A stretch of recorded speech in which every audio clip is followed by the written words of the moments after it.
Welcome to the Poisoner's Cabinet. I'm Sinead. And I'm Nick. And this is your weekly podcast exploring the lives of the great poisoners, macabre murders, and captivating crimes from across the centuries, and creating curious cocktails inspired by the tales that we tell. And it's episode 204. Hurrah for that. Hurrah for that indeed. Hurrah. How are you, Nick? I'm fine. You're fine. I'm fine. It's June. It's June. Happy Pride Month. Happy gay to you. Happy gay. Happy I'm gay. gay. Yep. We love everyone. Yes. We, like everyone, are just not quite straight. No, indeed. Or slightly, let's say slightly bent, but that doesn't really work, does it? We want to use the language from the 60s. Yeah, from the yes, 60s. okay. So Any other gems you want to throw out there? No, not really. I don't know. That opened a can of worms. It really did, yeah. I was like, oh, God, I'm 12 again. Well, happy Pride Month. But you're well otherwise. Apart from that, I'm very well, thank you. Apart from deep down. Wonderful. Well, happy Pride Month to everyone. Obviously, it's a protest as well as a celebration, and Pride happens all year round, but it's 1 month out of the year where we all get very, very fancy, as we should. Okay. But then carry on the good fight I afterwards. shall scream lots. You shall scream. You'll be screaming out the window. Out the other window. Well, it's actually going to be Canterbury Pride on Saturday. On Saturday, So yes. tomorrow, after this episode airs, I will be in the parade with the organisation I work with. So Wow. I'll be marching. You'll just be at home grumbling. Yeah, probably. Well, I'm going to get my hair cut. You chose to do it Which that is day. like, yeah, which I sort of slightly forgot about. Oh, that's exactly when the parade is. Well, as you be nice and quiet. Yeah, when I get my hair cut. I'm picturing you weirdly as like Ebenezer Scrooge, but not on Christmas Day, like on Christmas Eve when everyone is dancing and happy, and you're like, bah, humbug. Bah, humbug to Bah, them. humbug to all of them. I'm away to get my hair cut. None of you shall go to the parade. I shall have my hair cut. Oh, there's just so many people out. And this is like, last year was just like, queues for everything. Yes, because it's a big celebration and thousands of people descend upon the city. Yeah, It's wonderful. yeah, fine. But we're old. We're old. And also, I think I should get like a VIP star badge. Why? I'm fucking gay. Let me in. Everyone else is like, we're not sure we want him in. Yeah, I'm sort of that weird sort of 90s gay. 90s gay. No, we are old. We don't like a queue. Oh, God, no. But then if we were 20, we would be out Having a there. grand old time. But when we were young, we didn't mind a little dance and Absolutely. yeah, have a small drink, and just the excitement would have brought us on. Now we're like, well, we need to know exactly Had sex where in we the can bush, sit it's down. great. Wow, okay, that escalated. While queuing. What you do when you're a pride and you're younger. Well, that was there's the 90s In- pride in- coming in the out as 90s. well. You should walk through and go, this is very wholesome. You don't want to know what we did in Yeah, the 90s. it's all far too wholesome these days. With the walking stick in the top hat. I see no one's having sex in bushes. Not like it was in my Not day. like it used to be. Well, happy Pride, everyone. We've established that. Any poisonings this week?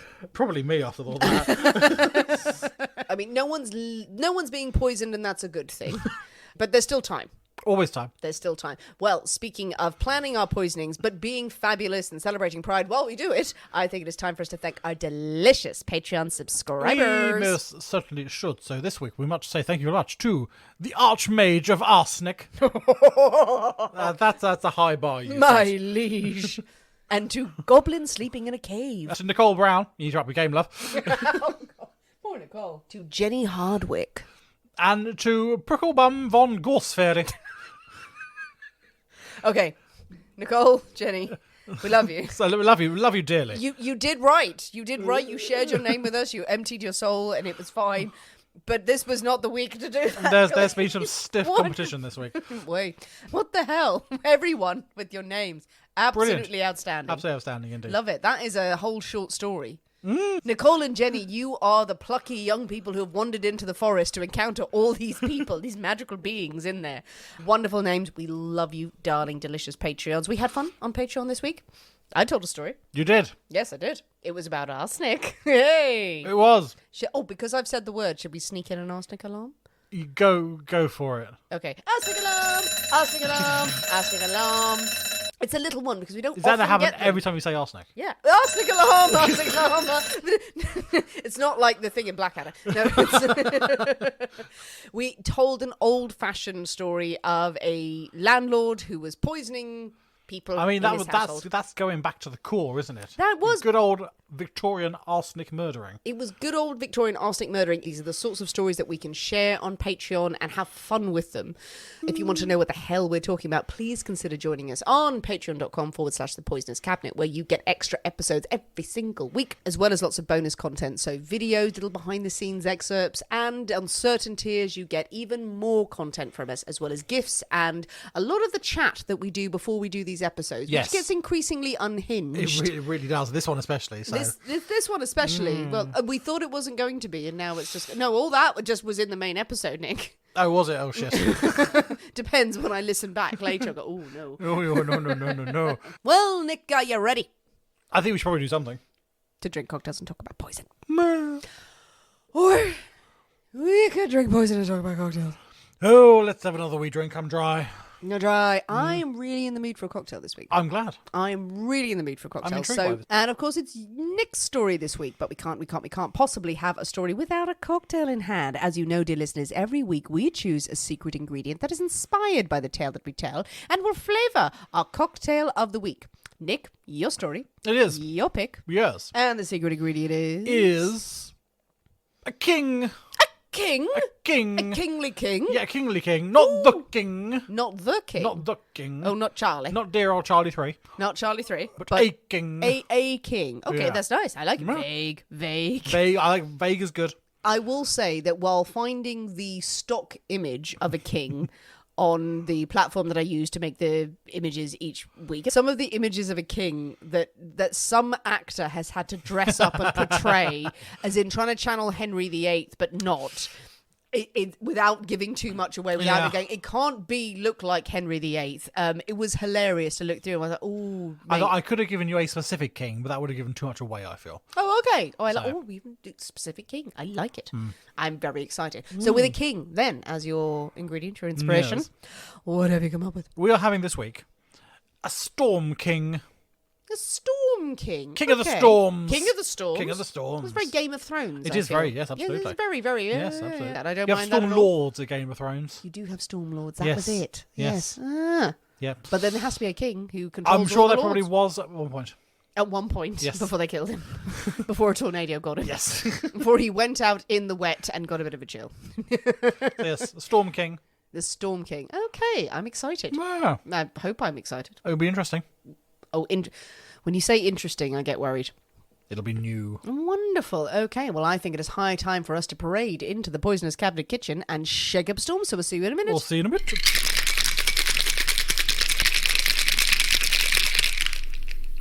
And we're back. Hello. So, Nick, we have the Storm King, Yes. but we have a tiny little We have, glass. we have a new little thing as well. We have a double drink. Oh, so we Yeah. have something new. Yes. I'm So excited. this is a new thing, so I thought I should give you a little bit of the new thing as well. Yay. So, yes, something that I've often wanted. Oh, should I buy a bottle of that? And I've never have, but this time I thought, fuck it. Wait. Buy a bottle. Very excited. I like this.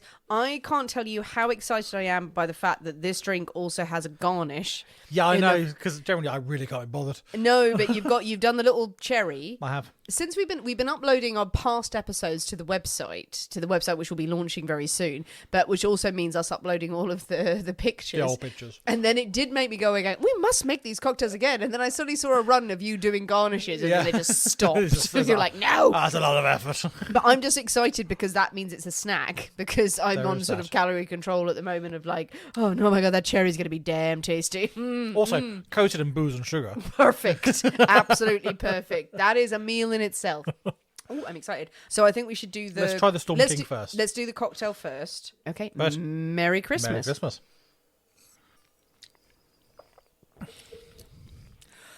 Ooh. It's brown, I should say. It's brown. Oh, that's nice. Oh, that is good. That's very good. That's dangerous. Oh, I like that a Ooh, there's- lot. Oh, Nick. Oh, people. Oh, tiny poisonies. Okay, Sorry. that is spirit forward, Oh, yeah. but it's complex. No, good. That's good. Really good. That's good. Oh, I don't know what to do. As in freak out. No, Drink- I'm just drink- kind of drink in some like. more. Well, that's the thing. I want a second sip, but this is strong, and it's freaking stuck to my coaster. The coaster wants to come with it. Hang on a second. Second sip. Oh, yeah. Oh, Nick. That's like velvet. That is smooth. That is good. On the second sip. I mean, on the first sip, it was good. That's it. Okay, right. I have to have the cherry. Excuse me when I'm alone with the cherry for a minute. You eat your cherry. I am not lying when I say I could eat an entire jar of those cherries. Oh, God, yeah. Absolutely. Yeah. And I would feel no shame. Nor should you.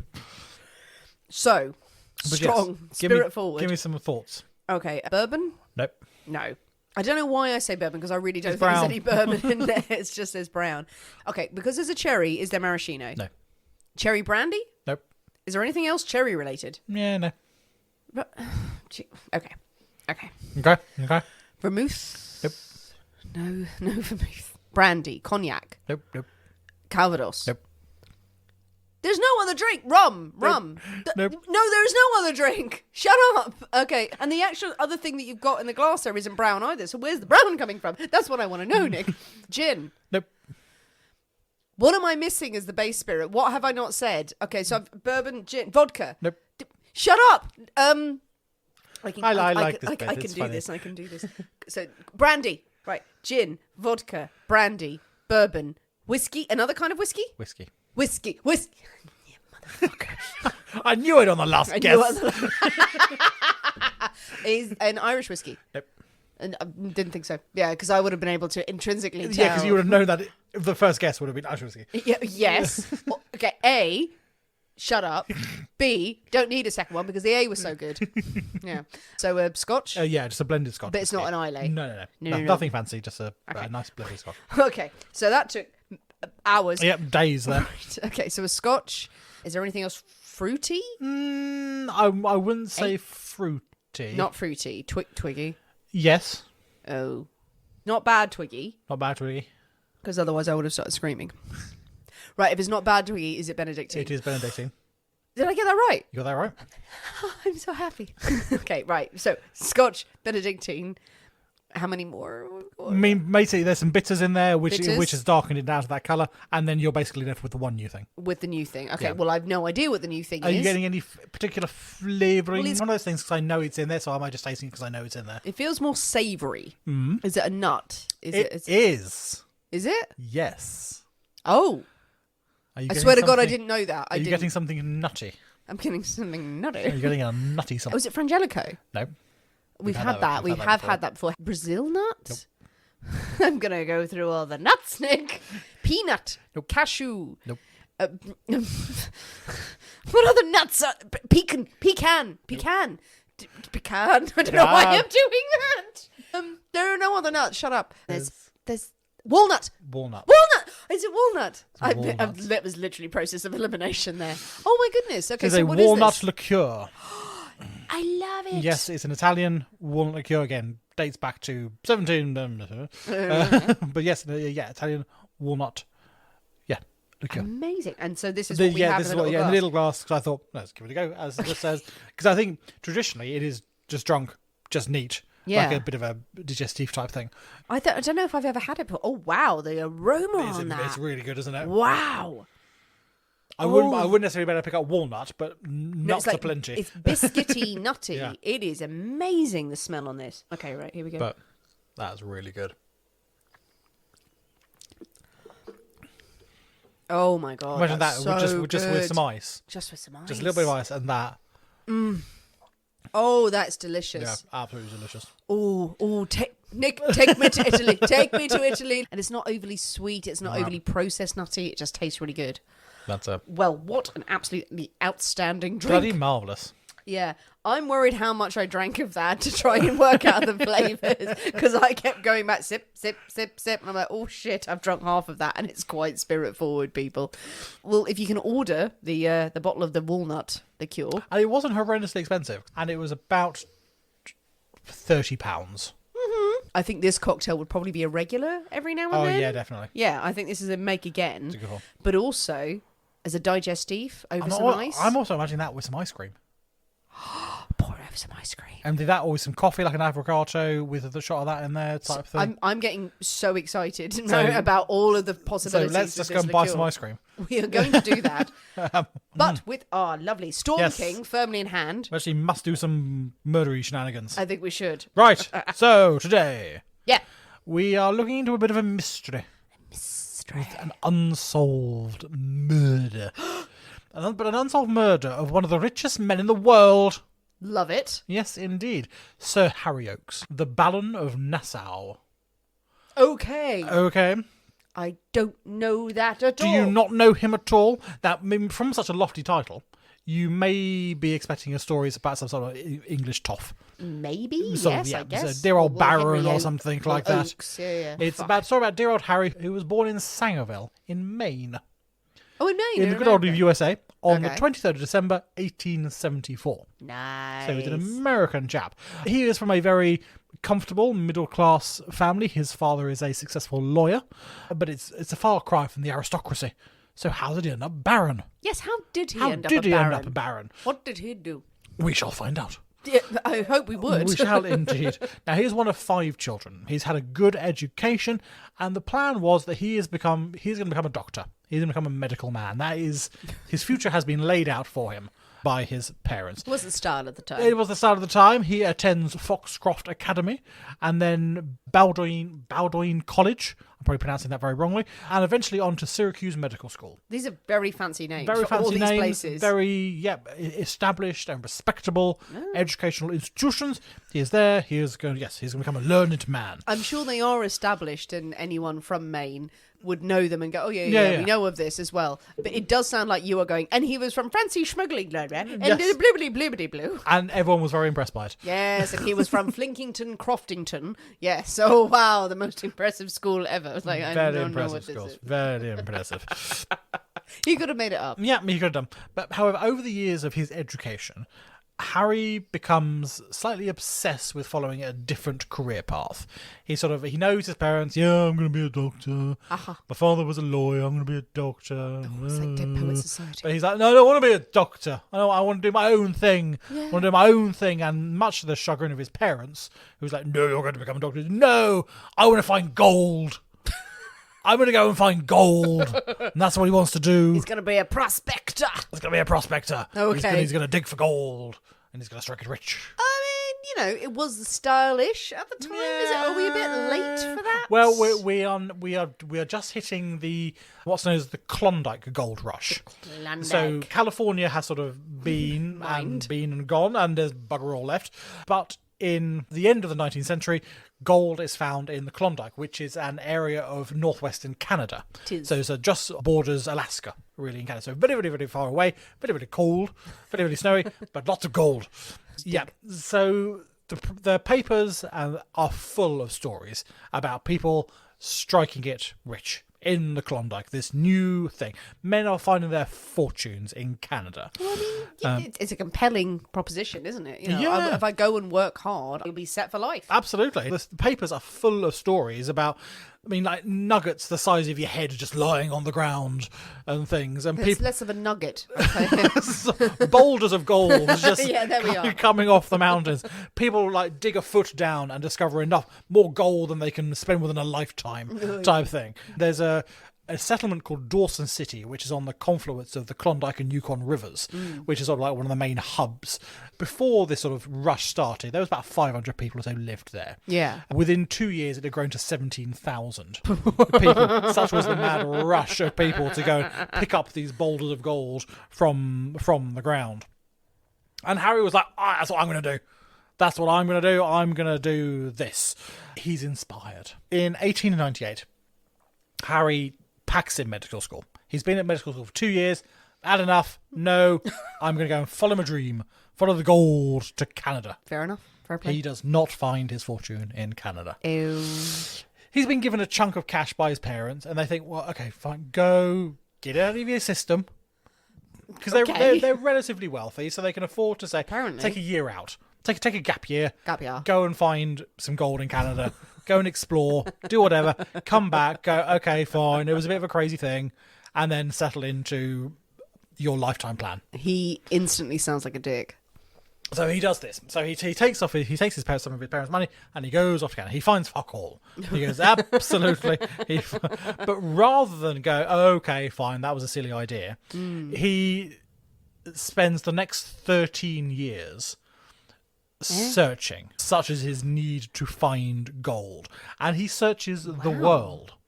He goes to Africa. He goes to New Zealand. He goes to Australia. He goes to the Philippines, all to strike it rich. Based on what? Based on, well, that's where the newest gold seams are coming in. That's people have just made a sudden discovery in these places. Right. Okay, that's where I need to be. That's where the next big thing is. Fair. And off he goes. He's gonna be the next one there. Of course, by the time he gets there, 40 million people have already been there. Strip mine the place. 40 million. Impressive. That's a lot of people. It was a lot of people back then. Yeah. So, but he chases his dream around the world. It also strikes me that he does not know how to dig. Very possibly. He was been digging up the whole time. Yes, he's been searching up trees. He's been going up, no gold here. Yeah.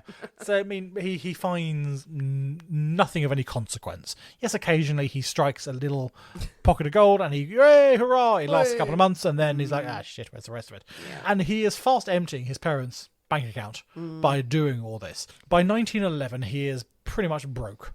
He is broke. Using the last of his coin, he gets back to the States. He decides, right, I'll give California a go. So he decides to do some prospecting in Death Valley. Doesn't get very far in Death Valley. What? And going, okay, fine. It's quite large. Yes, yep. So he uses pretty much the last of his coin to get on a train back up north. So he's going to go back up to Canada where it all started. Okay. Right. He'll find that one big boulder. He'll find that one big boulder indeed. Now, the end of the line that he is on takes him to the now rather unfortunately named town of Swastika. Oh. Which is just on the edge of Kirkland Lake in Ontario. Yes. We like Ontario. Yes, indeed. So he's there. We don't like swastikas. Yes. So this is but this I is know it's all long based before on the Hindi and everything. long before dear old Adolf comes along. So at the time, it was a delightfully named place. That has become less so very with nice, history. yeah. So he is there drowning his sorrows in the local bar. And he strikes up a conversation with a local chap who confides in Harry that there's gold in them there hills. There is. Come on, my boy, there's gold in those hills. I just need someone to seize the opportunity. Yeah. Just need someone to get out there and take it. That's all you need. And Harry goes, right, I'm going to do it. Yay! It's me. This is it. And it doesn't take much to convince him. Whether this old boy is sort of like wheeling in bags of gold and going, look what I found this morning. Or prop gold. Yeah. Did he have just a bag of swag? You know, it's like, hello. It's full of lupins. Yeah, but Harry is like, yes, this is it. Yes. My destiny has brought me to this place. He's just grabbing his tools and like whoever he's with is like, what are you doing? An old drunk man said there's gold in those hills. Okay, we've talked about this. So he knows he's onto a sure thing. This is gonna be it. So he wires his mother and says, "Could I have some more money, please? Right. This is it. This is it. I promise. This is the last time I'm gonna get some money. This is the last time. Promise. I know this is gonna happen. This is gonna happen. I'm gonna make millions." His mother goes, oh, fuck's sake. Sends him some cash. On the 23rd of December that year, he purchases a claim known as Claim T1663, a plot of land from its owner, George Minaker. Now, this is the land that is going to make him rich. Sure. It's going to make him rich. It makes him fucking rich. Oh, wow. Okay. Harry discovers one of the biggest gold deposits anywhere ever. Oh, I should have seen this coming. Sorry, you did say at the start that he was very rich. Yes. I was like, no, not by that. But yes. Oh, wow. He, absolutely hits the motherlode. Wow. On the shores of this lake. And he establishes the Lakeshore Mining Company, it's known as. It eventually becomes the most productive gold mine in the Western Hemisphere. Oh my God. And the second biggest in the Americas. Christ. So this is a huge enterprise. That's incredible. It's also so frustrating. It's so frustrating. That is just the signal. A drunk man in the pub told me to dig there. And shit, he's a wise old man. You see, there's gold in them hills. That's not the right accent for that area at all. Excuse me. Go with it. It's more frustrating that it's just some layabout kind of running around going, no, I can find gold. I wouldn't say I wouldn't call it a layabout. I mean, he's searched and dug pretty much every square inch of the globe. So he's not He's just not unused been very to hard- lucky, I guess? I certainly wouldn't put him as lazy or a layabout. He's certainly Okay, he's well, put that's the fair. effort in. That's fair. All right. We were joking yes. about that earlier because it just seems like, he just turned up. I wouldn't want it to be that he turned up and went, oh my God, I got lucky one time. So It was actually he has worked hard. He's put the work in. Yeah. But it is luck. Oh, completely. It is Yeah, I mean, complete completely, luck. completely. That he Yeah. chose that spot to put his first shovel in, and it was, yeah, literally the that people first shovel. The people who own the land next door, they've been digging well. They go, Yeah, the people who sold it to him for probably a couple of $100 or Pittance. something like that, and it's worth billions. Ooh, So yes. he becomes obscenely rich overnight. Lovely. Pretty much. He builds a grand mansion for his family to live in, and he lives like a king, really.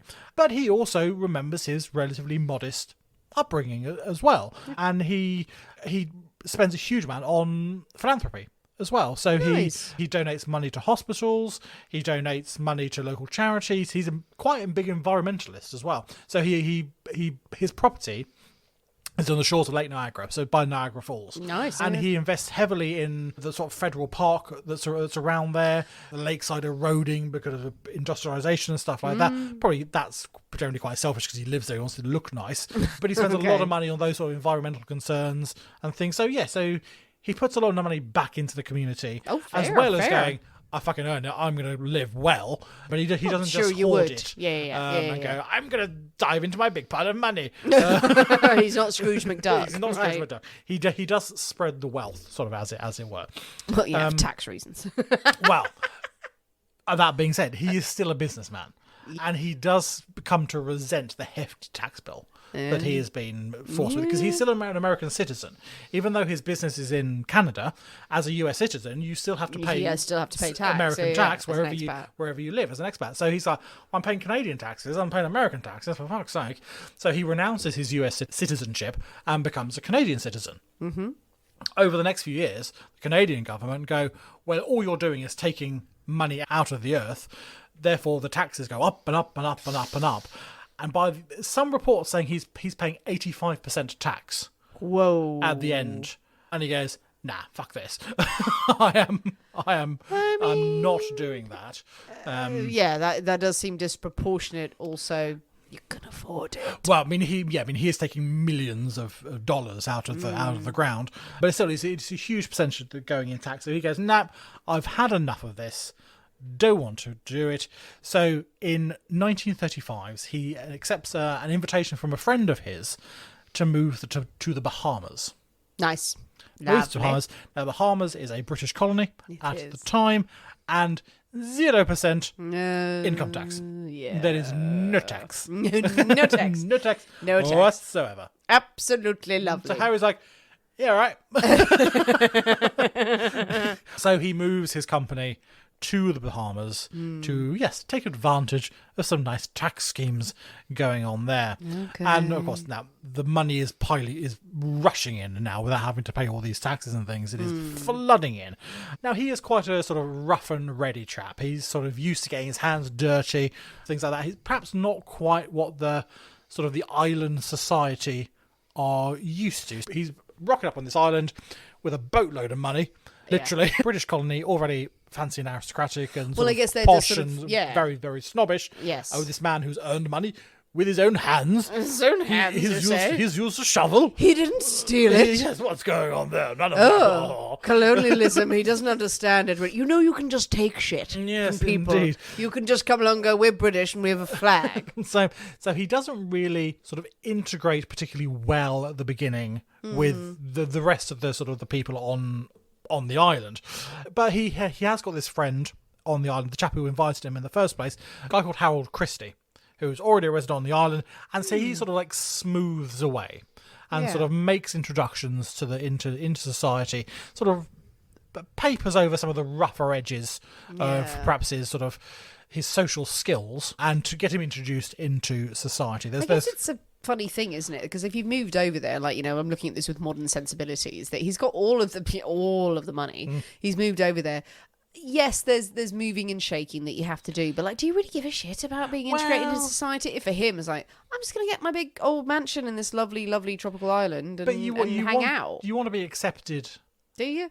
Well, I think you do. I mean, if you want to be able to go to the club, go to the yacht club, go to the golf club, go to all these things, and actually make friends and actually socialise with people. Again, don't. I'm still like, no, just big old mansion. Like, mansion no. on a hill that no one goes to. Yeah, I would go in and like, please don't talk to me. Yeah, not quite. He was hoping to integrate more with the local people. I get it. I understand. So with his piles of cash and Harold's contacts, say he is soon rubbing shoulders with the island's elite. Really, and he spreads his money around liberally.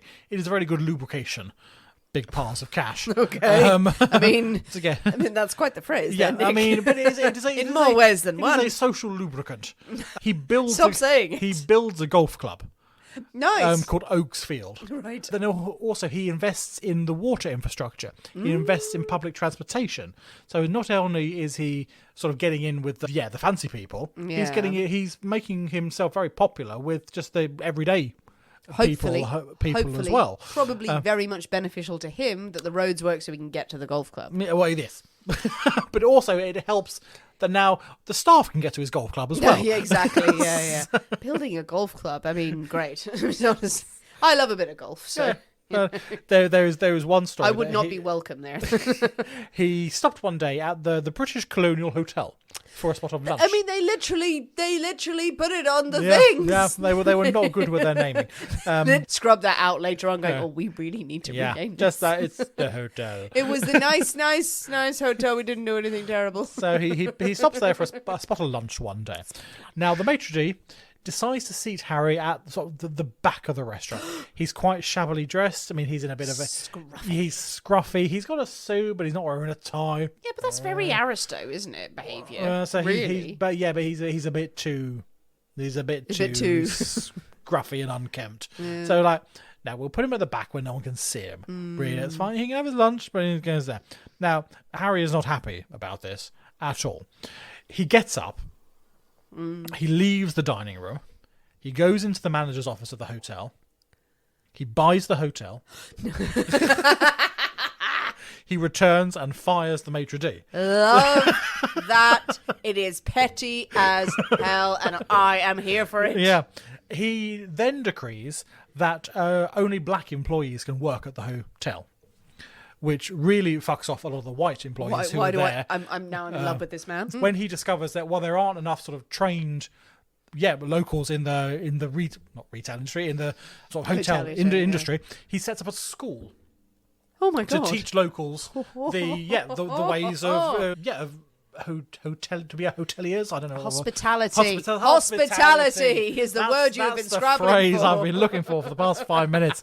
To teach the hospitality as a trade. So he sets up this school. Amazing. Yeah. So all because the maitre d' was like, yeah, I'll sit you in this little table here. It's just perfect. It's a film. It's the maitre d' just looking down his nose and like, no, you're too scruffy. It's like, I'm not only going to fire you, I'm going to turn this into a place for all the locals. I'm picturing it in this kind of fairy tale way. No, go for it. But I'd started off thinking, oh, well, rich boy just coming around. Now he's the greatest hero. No, absolutely. He spreads his wealth around, and he is fair play. An equal opportunity spreader. Nice. What? I need to choose my words more carefully, I feel. No, I think that needs to be solidified into the dictionary. I'm an equal opportunity spreader. Yeah. In more ways than one. Yeah, so I mean, he rebuilds the Bahamas Country Club, and he builds the island's first airport. He builds a whole fucking airport. Fine, because ahead. He can. He rich. Yeah, I mean, he rich. I mean, his money, it stretches across the Atlantic back to England, where he gives the equivalent of $500,000 to the St. George's Hospital in London. He makes a donation. Wow. Okay. And this is where he gets, as a reward for his philanthropic work, George VI creates him the first Baron Nassau. Right. This is how he obtains his title.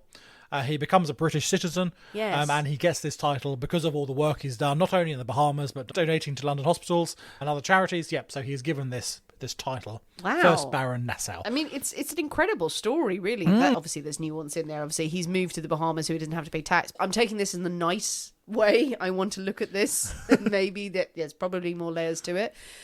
But having moved to an area where he has to pay zero tax, he has been able to choose exactly what he puts back into the society and the community. And if it's as you've said, that's a wonderful way of doing it, of just going, no, I'm going to actually invest in this area. If you pay tax in certain other countries where it's like, well, we're just taking your money and we hope it goes to national services and so forth. But it's... I mean, as you say, he does it. It isn't. I can't imagine it's entirely altruistic. I mean, he builds an airport. Yes, it helps everyone else with transport, but also it helps him. So on the evening of the 7th of July 1943, so Harry is at his 20-room Westbourne mansion that he's got. He's there with his friend Harold Christie. He's staying for a few days. There are only 2 of them at the mansion that evening. So his wife Eunice and their 5 children. We've got Nancy, Sydney, Shirley, William and Harry. They are all off holidaying in the US. They've gone to the US and he is due to fly over the next day. He has some business he needs to take care of. He'll join them in a couple of days in the States for a nice holiday. But at the moment, it's just the 2 of them in the house. The staff have been given the day off, or been given the time off, thinking, well, the whole family's away. So there's just the 2 of them in the house. That night, a tropical storm sweeps over the island. Thunder, lightning, torrential rain, hundreds of miles an hour winds. It shakes the house and all the buildings on the island.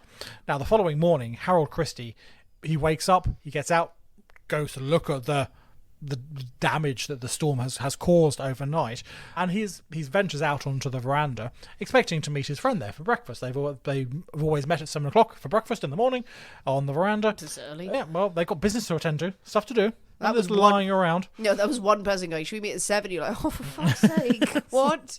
Yes, I'll be up, you bastard. But he gets there and there's no Harry there. I think, well, that's a bit unusual.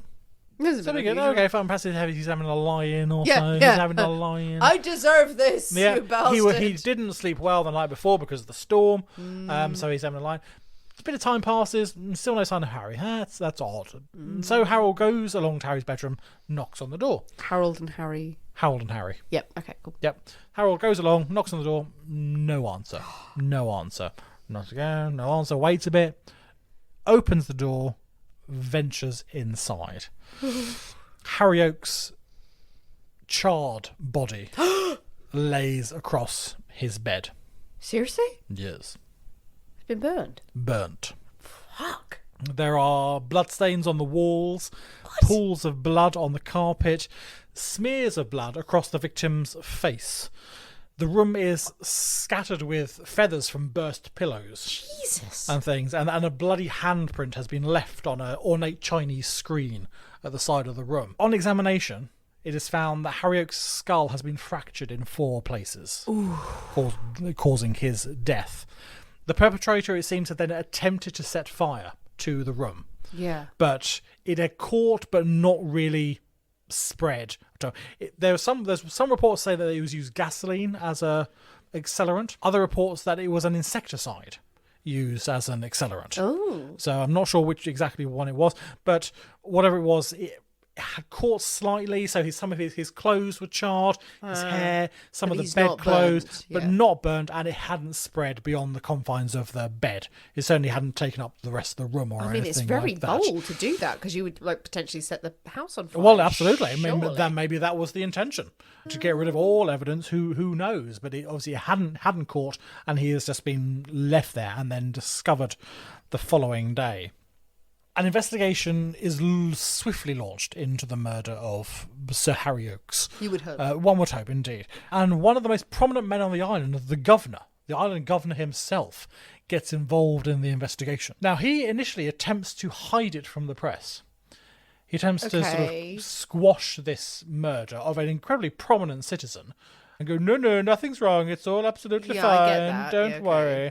But within hours, the news has leaked. And the Bahamas Tribune breaks the story about the death of Harry Oakes. A reporter at the Tribune, a chap called Etienne Dupatch. Now, he is a good friend of Harry Oakes, and he makes it his mission over the next few months to make sure that the story is constantly in the press, is not forgotten about, is always there. Now, interesting fact, any guesses as to who the governor who tried to keep things under wrap was? Oh, the governor? The governor of the Bahamas. The governor of the Bahamas in 1940s? In sort of the 1940s. Oh, I really don't know. Duke of Windsor, No. formerly known as King Edward VIII. Shut up. That's time for a break. Oh my God. On that bombshell. Nick, we have our drinks. We do. We have our drink. I'm on tenterhooks. Yes. Don't tell me that the abdicated King Edward the Eighth, Dear old King Edward VIII. but he's not the king. He's not the king anymore. He's not the king anymore. No, indeed. But he's the governor of the island. But Tell he us is now- everything. So yes. So We'll set the scene. is that the same? So yeah. So Edward VIII fell in love with an American lady, dear old Wallis Simpson. He did. Wallis Simpson was a divorcee, so of course could not marry the future king. Absolutely not. So the king decided to abdicate his throne, and in order to enable him to marry dear old Wallis. Yes. Yeah. And so he did. Yes. So So he- he became the king on his father's death, but was never Yes, officially never officially crowned. crowned. I think because he decided to relinquish his throne. Yes, he was still the king. Yeah, in favour of his brother, and he became the dear old just ordinary Duke of Windsor. Yes. Now, at this time, I didn't realise that he was actually quite chummy with Hitler. He really was. Yeah, So, yeah, that was a after- big thing. Yeah, big after thing. he abdicated and after he married Wallis Simpson, they went on a bit of a tour of Europe, and he spent a lot of time in Germany, Yep. where Hitler had just come to power. Yeah, and he was big on making peace with Hitler. This did not go down particularly well in the British press, unsurprisingly. So when he returned, it was like, we need to get this chap out of here. So they made him the governor of the Bahamas to get him Yes. out of the way. Because I remember he went to the south of France for a bit, but then he went to the West Indies, and then was moved out. I didn't realise it was because of. I knew he was friendly with Hitler.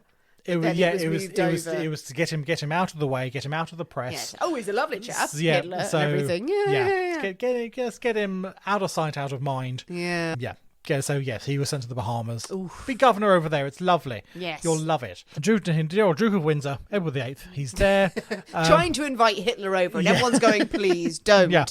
Now he is apparently not convinced that the island's police force are really up to the matter, up to the case. They're Lovely. not well resourced enough to deal with this type of investigation. So I mean, getting someone over from Scotland Yard is probably not going to work. We're in the middle of the Second World War at this point. We have enough to We deal have with. enough things to do, and getting two inspectors on a boat across the Atlantic, which is probably going to get torpedoed, is probably not the best way of going. So he decides against that. What he does do is he places a phone call to a friend of his, Right. Captain Edward Melchon, the superintendent of the homicide division of the Miami Police Department, Okay, nice. and says, "Dear old Ed, can you come and get me out of a bind? Wow. So my mate on the island's been murdered, and I need you to come and investigate." And he's going, lovely, lovely island where there's no war. Okay, it's fine. Yeah. Superintendent and his colleague, a Captain James Otto Barker, are on a plane that afternoon, bound for Nassau. I literally pictured them getting onto the plane holding like an inflatable alligator, kind of with their sun hat on, like Hawaiian shirt, like, covering themselves in suntan lotion. Big business down there. Yes. Important business in the Absolutely. Bahamas. We are professionals, I say. Invited by the Duke of Windsor, I'll have you know. The Duke of Windsor, I'll have you know. Please put the swastikas in our bag. It's just absolutely fine. This is all really linked up really nicely, hasn't it? Swastika in Canada, and then it's the Duke of Windsor. Jesus Christ. Yeah. So these experienced officers arrive on the island, and they are superior. They are, I'm sure, I'm sure. Experienced officers. One of the superintendent, experienced people. And they go straight to the scene of the crime. The first thing they have to do is fight through the tourists who have rocked up to try and take a peek at the murder scene. Maybe get a souvenir or two, have a look, see what's going on. Get those curtains are quite nice. I love them. So only a small amount of smoke damage. It's fine. So they wade their way through the tourists, Like it. and they get inside the bedroom. Okay. And this is where they go, right, okay, we're going to do some cutting-edge forensic work here. Oh, right. Indeed. Okay. Well, we're in the 1940s. Yep, so... out comes the fingerprint powder. Nice. They make such a mess processing the fingerprints Oh, God. that most of them end up just bloody smudges across the wall. They just completely fuck it up. Captain Baker then realises, I've left my camera at home. What? My special magic fingerprint camera. I left it in the office. I left it in the office. Oh, silly me. So, what? Silly me. Well, no, because that fucking inflatable alligator he had tucked under his arm. Yeah. It was just like, down to Barbados, down to Barbados. Oh my God, all of my equipment. Yeah, that for you. What fingerprint camera? He's got a camera that's designed to pick That up latent zooms in. fingerprints. Yeah, where it's got special filters and things in. It's meant to pick up the detail. He leaves it in the office. Good, good. The local police force say, "I've got one. We've got this same thing." And they go, "No, you're all good. You're all good, mate. It'll be fine. It'll probably be fine. We'll look at them, and it'll be fine. Be absolutely fine." Yeah, I will take a photograph with my eyes. Yes, exactly. The investigators, the two of them, they sit down and to discuss suspects. To discuss the case. What are the suspects here? Of course, there's the man who has discovered the body, Harold Christie. Yes. He was in the house, but the man who killed him wouldn't be the man who called and reported it. No. So it's not him. It's absolutely it's not him. Well, Who else? I mean, also, it could very much be. No, it's not him. It's not him. It's not him. It's not him. It's absolutely fine. No, shush. Who else could it be? And then someone mentions that, well, he didn't get on very well with his son-in-law. Okay. So, yeah, Harry and his son-in-law, Count Alfred de Margenay, son-in-law, they did not see eye to eye. They did not get on. Right, suspect. Thankfully, the son-in-law, Alfred de Margenay, he is not that far away. He's standing by the shrubs. Hello. Well, some reports say he's on his way to the house because he has heard something with his father-in-law something's up, so he's on his way to the house. Now, Alfred de Margenay, he is a wealthy young man. He's already been married twice before he had eloped with Harry's eldest daughter, Nancy. Right. So Alfred is 14 years older than his new wife. Ew. So Nancy has just turned 18. Ew. So 14 years, he was 32. Right? Ew. It doesn't matter. 36. It's still 36. you. So Yeah. 36. The pair had married 2 days after her 18th birthday, which was the date 18. Before that, she needed her parents' permission to marry. I'm getting it. So, but after that, now I can marry who I like. So they wait 2 days after the 18th birthday, and then they get married. So Harry's not too happy about this. Reiterate, ew. They have been in a relationship for some years prior to that. Not Entirely. making it better. No, not making it better at all. No. But I don't blame him for being annoyed. Harry and Eunice hadn't realised quite how serious it all was, really, until they eloped, went to New York, got married a couple of days after her 18th birthday. So Harry is not impressed by this at all. He absolutely hates Alfred's playboy lifestyle. Yeah. So Harry, who has worked hard for what he's got, the nearest thing Alfred has got to a job is yacht racing. Okay. That's what he does. He is a professional yacht racer around the Bahamas. It's not much of a profession, more of a hobby. One could argue the point, I feel. Yes. As Harry, I think, often did. Yes. Saying, that's not a job, is it? If you get lucky, mate, then fine. It's not a real job. Alfred and Harry have quarrelled on numerous occasions. Yeah. Most recently, when it was revealed that Harry Oakes had actually altered his will to make sure that Alfred got no money. No. Even though he's married to his daughter, Yeah. Alfred got nothing. Would not see a single penny. Obviously, that did not piss off Alfred quite a lot. He was not happy about this. Within 2 hours of Alfred arriving and having this interview with the Miami inspectors, he's been arrested for murder. Right, okay. And he is sent to trial on the 18th of October. Okay, swift Justice, though. Swift justice. It's a bit. It's. I mean, I would probably be on their side. Kind of like, well, he has some sort of a motive. He has a bit of a motive. He doesn't get on well with his father-in-law. He's been cut out of a will.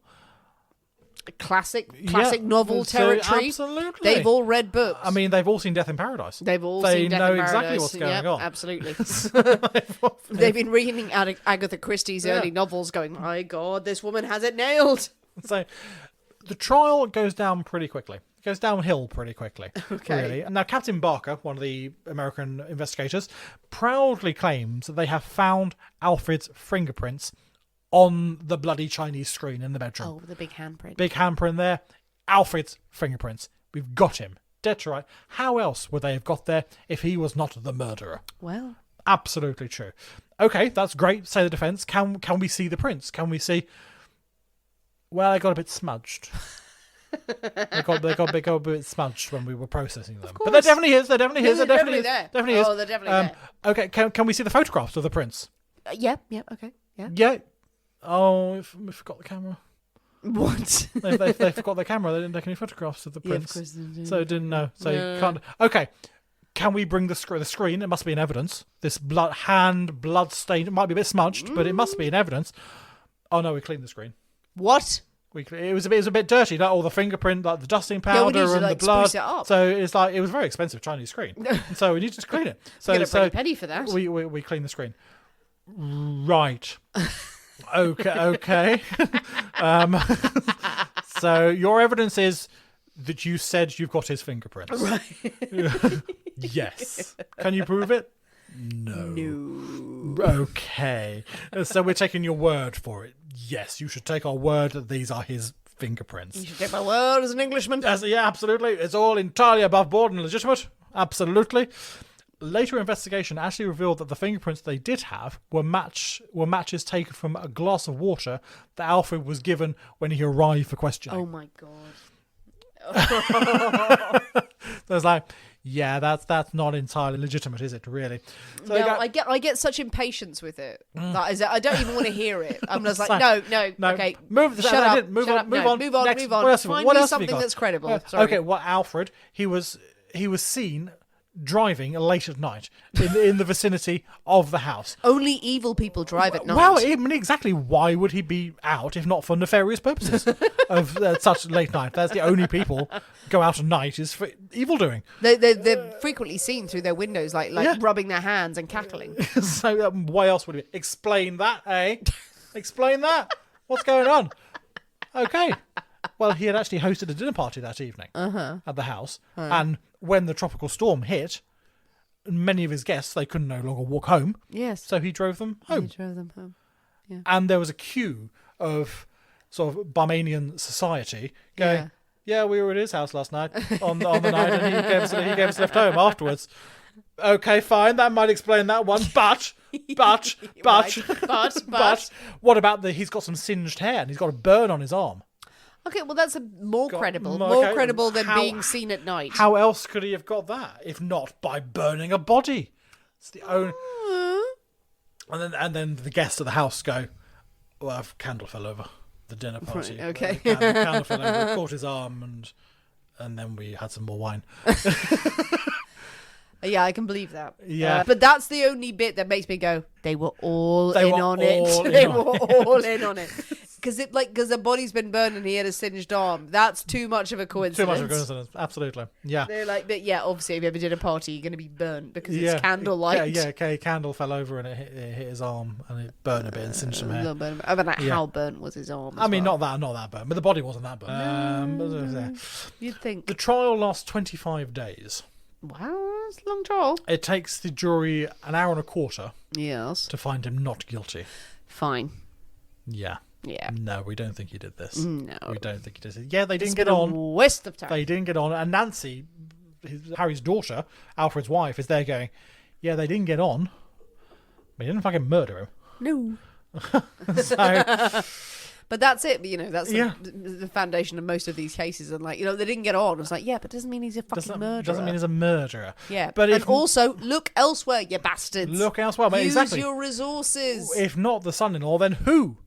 Who is responsible for this? The detectives from Miami, they quietly get on the plane and return to America. No. Go, well, we've done our bit. Oh my god. And they are never heard from again. The local police force sort of do their best to cobble together something, but there's fuck all to go on. They've got so little to go yeah. on. Everything they have got to go on has been completely fucked up by these two American guys who have completely bungled any sort of forensics they would have got out of it. Has been ruined. For a while, suspicion falls on a chap called Walter Foskett. Now, he is Harry's lawyer. He's a man of business. And it's suspected that he had been cooking the books. Potentially he had been skimming off some of the profits to himself. Had Harry cobbled onto this, discovered this manipulation, this fraud, and confronted Walter. Walter had reacted before it became public, before he was charged or anything, and done in Fair. That was a theory for a bit, and then it fizzled out. Then Harold Christie himself, say the man who was last seen, who discovered the body, he was there. Now, Harold was involved in all sorts of backhand deals throughout the Bahamas. He was a bit of a... He hobnobbed with the high society, but also he got his hands dirty as well. So he was there. He had ties to the mob who were trying to sort of muscle in on the sort of the casino hospitality of the island as it was starting to become popular. It was also revealed that he had a huge amount of debt, in particular to Harry, who had given him a variety of loans. Yeah. So had Harry called in some of these loans that Harold could not afford to repay, and instead of going, can we work out a payment scheme? He goes, no, he murders his friend to avoid paying for all this. And again, that's the theory that people go, maybe, but there's nothing concrete behind it. The Duke of Windsor himself has come under suspicion. Of course. Now, he was always known, as we've said, to have Nazi sympathies. Hitler had publicly stated that if the invasion of Britain was a success, that Edward VIII would be back on the throne again. Yeah. He would be back as king. Had Harry Oakes uncovered something that he shouldn't have done? Did he know something that he shouldn't have done? And he had to be silenced? Is that why he hired Tweedledum and Tweedledee to come along and completely fuck up everything? So there was no evidence pointing to anyone because of this sort of botched investigation. We will never know. We will never know for certain what actually happened to dear old Sir Harry Oakes. There we go. There is a story. It's a mystery. It's a mystery. Woo! Oh, wow. That's fascinating. That's a great I like that story. It's a good story. I mean, that's such a rich story. Has that inspired... There are many, many films and books about this. Absolutely. I was going to ask, like, some of the Agatha Christie stories, sort of the same sort of time period and sort of a bit later. I don't know. I don't know her works off by heart. So the man who's self-made man, billionaire, living on the island and then dies in these mysterious circumstances, the links to the royalty. Yeah, that's fascinating. I mean, there's definite Christie vibes going on there. Yes, absolutely. very much so. But yeah, I mean, if you look on crazy. Wikipedia, there's a whole list of films Love going it. right back from the sort of the late 50s. Yeah. Films where even then were I can imagine. being made about it. Yeah, up until 2021 was the most recent one. What's that one? It's called Traitor King, The Scandal. Oh, it looks like more of a documentary. Yeah. It's something, about Edward VIII. But I'll look them up in a minute. Covering but onto still. that. But yeah, so there's a whole variety of TV shows and things made about this story. Well, first off, like with his death, with his murder, what did he? It seems like a very, very shoddy operation. Yeah.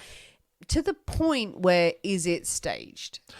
That is indeed a theory, that because it was so messed up. Yeah, because it's like a bloody handprint on a Chinese screen. Yeah. I mean, that's why I'm saying Christie, because it's like, this is a red herring. Yeah, this absolutely. is ridiculous that you would leave a handprint on such an ornate object rather than just like on anything else. Yeah.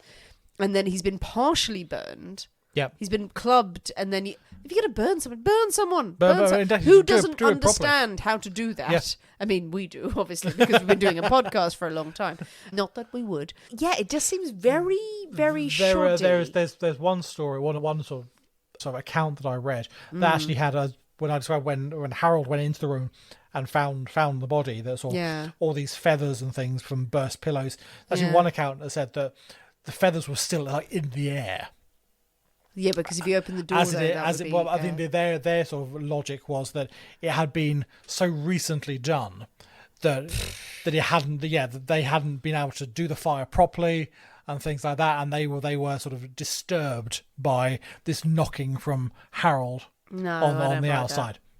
Yeah, so it's just a different interpretation. You open the door, events. there's going to be feathers in the air. Yes, when you draft, absolutely. Yeah.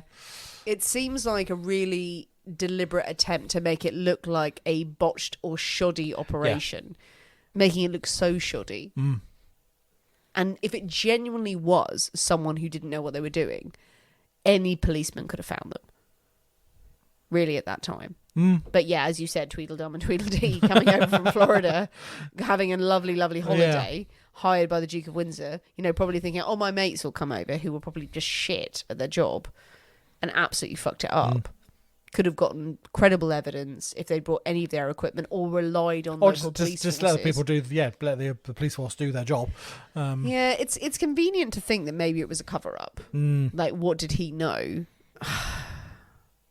I don't know. It'd be lovely in one sense, horrible in another, to think, ooh, it was a whole big conspiracy. But really, it does feel like there's a lot of people messing stuff up. Yeah. But why would he? Why kill him? I from more I've read and things on it, because I think there's some accounts which go quite deeply into the sort of how the Howell Christie and sort of some sort of underworld connections. And sort of organised crime connections that go there. That perhaps Harry Oakes wasn't just sort of skirted on. Yeah. Wasn't involved hugely, but perhaps had bought the wrong property or made the wrong investment or something like that. Got on this wrong side or of got some on the wrong people. side of someone. Yeah. And had made a few unwitting enemies in that world, and therefore had to be dealt with. Maybe. I think one logic is that it's so shoddy an operation that the authorities are so frightened of whoever's done this that they have to go like, well, we couldn't find any evidence, even though it's all there, or that it's so staged to that point. I mean, I would lean on the side of the guy who was staying with him, Harry. Yeah, Harold. Harold. So we've got Harry and Harold. Excuse me for confusing that. To be honest, it's a great move. If you've really, really just if you killed someone, you go like, well, I'm going to stage this really weird whole thing going on, and I'm going to be the first one to call the police. Well, no one's going to look at me for a bit. Absolutely. Anyway. It's intriguing. It's intriguing. It is intriguing, Nick. Well, what do you think, people? What do you think of the story of Sir Harry Oakes? A good British name and a weird man and a weird story around it. This was complex. This had lots of layers to it. There were a lot of celebrities involved. What do you think happened? What do you think happened to Sir Harry? Do you think the Duke of Windsor was involved and Hitler? Do you think that Hitler had nothing better to do than to wipe out these people? I mean, it's not out of the realms of imagination, though. It is so horrifying. Everything that happened is in oh no, we'll just keep Sturm here. And maybe it's not even Hitler. Maybe it's the rest of the royal family. If you want to go down that line, it's there. Do you think that this was just a happenstance killing, that this was someone trying to get his money? Do you think this was planned? Do you think that the mob were involved? All of those elements of the crime scene. It's fascinating and it's juicy and it's detailed. Tell us what you think. Jump on the comments of this episode. Tell us your thoughts, your feelings, your theories. But most importantly, while you muse this story, you must mix up the Storm King. Oh, the Storm King went down a treat. Absolutely I brilliant. might have another one. I think we should. Yeah. And also, I don't think we should, but I'm definitely going to say yes to this. That walnut liqueur, if you're thinking of investing in it, people do. It's because great. not only will you make a lovely cocktail, you will also have a lovely drink to sip on. If you've ever bought Frangelico, the hazelnut liqueur, which is beautiful, this is even better. Yeah. It's slightly less sweet and it's more pure. I don't know if it's pure or whatever. It's just, the taste is But like it's this. lovely. It's lovely. It's lovely. Lovely. Mix that up if you can, if you have the ingredients. If not, send us pictures of whatever you are drinking and enjoying this weekend. We'd love to know what you are drinking while listening to the Poisoners Cabinet. If you haven't already, please consider joining us on Patreon to support this show because it means a huge amount to us. And leave us a 5-star review wherever you listen to your podcast because, again, that supports this show more than you can imagine. Thanks for listening, guys. We have been the people inside the Poisoners Cabinet. We will see you next week. And remember, your loved ones are trying to kill you.